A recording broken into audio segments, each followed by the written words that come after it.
आज 31 सितंबर रविवार को पितृपक्ष की समाप्ति और महालया श्राद्ध के दिन लग रहे इस सूर्य ग्रहण के बारे में ज्योतिष शास्त्रों का मानना है कि इसका दुनिया भर में दूरगामी प्रभाव देखने को मिलेगा। आज सूर्य ग्रहण लग रहा है और भारतीय समय अनुसार ये ग्रहण रात 10:59 से शुरू होगा, जिसका प्रभाव लगभग अगले 5 घंटों तक देखने को मिलेगा। आज लगने जा रहा यह सूर्य ग्रहण एक आंशिक सूर्य ग्रहण होगा। वैज्ञानिक दृष्टिकोण की अगर बात करें तो जब चंद्रमा धरती और सूर्य के बीच से होकर गुजरता है तो इस स्थिति में सूर्य की रोशनी पृथ्वी पर नहीं पहुंच पाती है और इस खगोलीय घटना को ही सूर्य ग्रहण कहते हैं। तो वहीं ज्योतिषी और धार्मिक शास्त्र में ग्रहण लगने को एक अशुभ घटना माना जाता है। सूर्य ग्रहण का सूतक 12 घंटे पहले प्रभावी हो जाता है, तो ऐसे में जिन देशों में या जिन क्षेत्रों में ये ग्रहण देखने को मिलेगा वहां पर 12 घंटे पहले ग्रहण का सूतक काल भी प्रारंभ हो जाएगा। ऐसे में इस ग्रहण का सूतक काल भारतीय समय अनुसार 21 सितंबर रविवार को सुबह 11 बजे से शुरू हो जाएगा। ग्रहण की समाप्ति पर ही सूतक काल समाप्त होता है और अगर बात करें कि ये ग्रहण कब समाप्त होगा तो 21 सितंबर को रात 11 बजे लगने वाला ये ग्रहण अगले दिन 22 सितंबर सोमवार को सुबह 3:22 पर समाप्त होगा और इस दिन आश्विन महीने के शुक्ल पक्ष की प्रतिपदा तिथि है। शारदीय नवरात्रि इस दिन प्रारंभ हो रही हैं। तो सर्वपितृ अमावस्या पर लगने वाला ये ग्रहण शारदीय नवरात्रि पर भी अपना असर डालेगा। ऐसे में ग्रहण के समय कुछ ऐसी मान्यताएं हैं जिनका पालन करना चाहिए, कुछ ऐसी बातें हैं, कुछ ऐसी सावधानियां हैं जो बरतनी चाहिए। सूर्य ग्रहण के दौरान ऐसे कई काम हैं जिन्हें करने से बचा जाना चाहिए।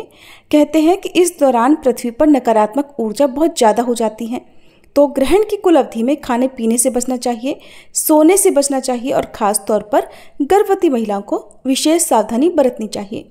ग्रहण समाप्त होने के बाद अगले दिन सुबह स्नान करके फिर पूजा पाठ करने के बाद ही कोई काम शुरू करना चाहिए। ये ग्रहण दुनिया के मुख्य रूप से उत्तरी और दक्षिणी गोलार्ध के कुछ हिस्सों में ही दिखाई देगा। दुनिया के न्यूजीलैंड, ऑस्ट्रेलिया, फिजी में इस सूर्य ग्रहण को साफ तौर पर देखा जा सकेगा और वहां पर इनका सूतक काल भी प्रभावी होगा। हमारे देश में ये ग्रहण दिखाई नहीं देगा क्योंकि जिस समय ग्रहण प्रारंभ हो रहा होगा उस समय हमारे देश में सूर्यास्त हो चुका होगा, रात्रि का समय होगा और हमेशा सूर्य ग्रहण अमावस्या तिथि पर लगता है। अगर दिन के समय ग्रहण दिख रहा होता तभी इसका कोई ना कोई असर हमारे देश में भी मान्य होता, हमारे देश में इसका सूतक काल भी लगता, ग्रहण संबंधी नियमों का पालन भी किया जाता। क्योंकि रात के समय ग्रहण लग रहा है तो घबराने की आवश्यकता नहीं है। आप दिन में जिस समय सूतक काल लग जाएगा, जो सूतक काल हमारे देश में मान्य नहीं होगा, आप धार्मिक कार्य कर सकते हैं, पूजा पाठ संबंधी कार्य कर सकते हैं। हाँ, ग्रहण की समाप्ति के बाद कुछ काम आपको कर लेने चाहिए ताकि मन में कोई शंका दुविधा ना रहे। और हमारे बड़े बुजुर्ग भी इस बात को हमेशा कहते आए हैं कि ग्रहण के बाद आपको स्नान करके पूजा पाठ करके कुछ न कुछ दान अवश्य देना चाहिए, क्योंकि ग्रहण के समय या ग्रहण के बाद किए गए दान का धार्मिक शास्त्रों में बहुत महत्व बताया गया है। ग्रहण के समय पवित्र नदी में डुबकी लगाने के बाद जो दान दिया जाता है उसकी तुलना किसी भी दान से नहीं की जा सकती। इस ग्रहण को लेकर गर्भवती महिलाओं को बहुत ज़्यादा उत्सुकता होगी जानने की कि क्या करें क्या ना करें। सूतक काल से लेकर ग्रहण की समाप्ति तक बहुत ज़्यादा लंबा समय होता है, तो ऐसे में सूतक काल के समय आप दिन में आराम से भोजन कर सकते हैं, खाना पीना सब कुछ कर सकते हैं, सो सकते हैं। और अगर आपके परिवार में नियम बहुत ज़्यादा माने जाते हो तो रात 10:59 से ठीक 1 घंटे पहले यानी कि रात 10 बजे से लेकर जब ग्रहण समाप्त होने वाला हो उस समय तक हो सके तो सोने से बचे, मंत्र जाप कर सकते हैं, कोई धार्मिक पुस्तक पढ़ सकते हैं, माला जप कर सकते हैं। इस दौरान आप अपने पास में कुशा या तुलसी की पत्ती जरूर रखें जिससे ग्रहण का कोई असर ना पड़े और आपके जो मानसिक संतुलन है वो बना रहे, आपको तनाव ना हो। और इसके अलावा कोई धार्मिक पुस्तक आप इस दौरान पढ़ सकती हैं। अगर आप सोना चाहती हैं तो सो सकती हैं क्योंकि ग्रहण हमारे देश में दिखाई नहीं देगा।